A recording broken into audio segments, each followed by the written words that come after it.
Hummer H3 and Toyota FJ Cruiser, two big off-road battleships. The little Hummer has been plowing its way through the mud and slush for some years. Boxy, a cult car, but how good is it really? Thanks to a modern 5-cylinder engine, the baby Hummer isn't as thirsty as its big brother. That's not to say it's economical, but you could hardly get more car for under 40,000 euros. And now, the Far Eastern Challenge, the Toyota FJ Cruiser, with its cool retro styling, aims to beat the Hummer at its own game. Its trump cards are a powerful 4-liter V6 engine, decades of experience with off-road technology, and impressive performance starting at only 33,000 euros.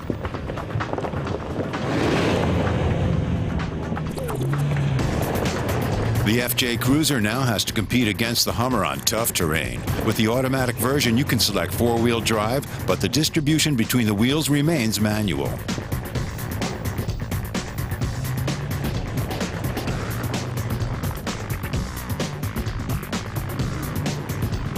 8.5 inches ground clearance and 34-degree ramp angle, the FJ Cruiser is almost as agile as a goat. The sheer power is also impressive. 235 horsepower, 380 newton-meters of torque, and quick response.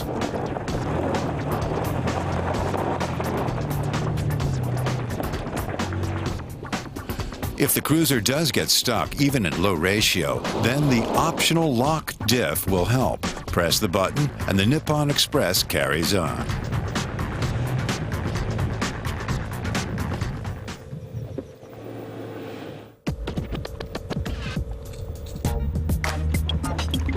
The Japanese have shown how it's done. Now it's the Hummer's turn. It has permanent 4-wheel drive, electronically controlled, and if that's not enough, then low ratio comes into play. A lock-off diff costs a steep 1,000 euros extra.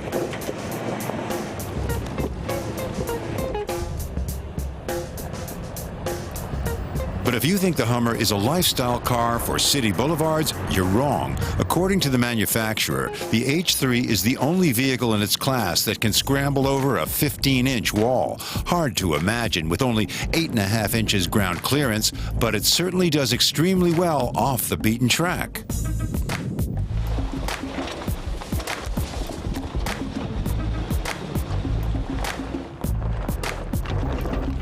Downhill, the intelligent braking system takes over. The brake pressure to each wheel varies with the traction and holds the Colossus on course. Unfortunately, on rough ground, the Hummer is even more uncomfortable than its Japanese rival.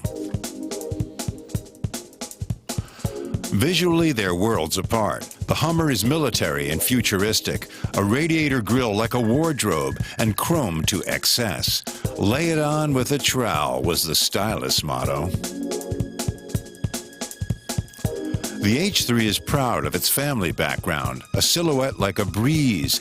Block and leaf springs at the rear make it a typical Hummer.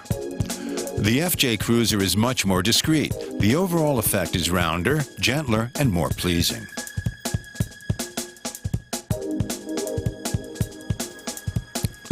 If the Hummer reminds one of military operations in a crisis area, then the Toyota is more for safaris.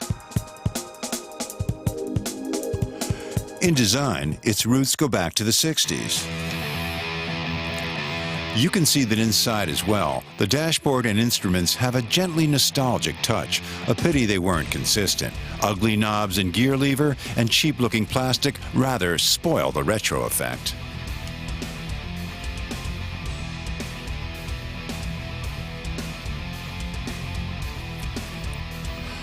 Important for hardcore off-roaders, the FJ Cruiser is extremely easy to clean, and it has no B-pillar. Suicide doors open backwards to allow tight access to the rear seats. The Hummer interior is more conventional but better finished. Here too, there's plenty of metallized plastic. However, the Hummer's cockpit seems better thought out and more rugged.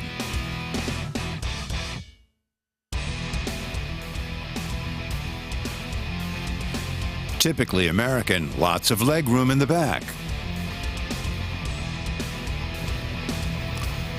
Time to sum up. Could the Japanese upstart possibly displace the American pack leader?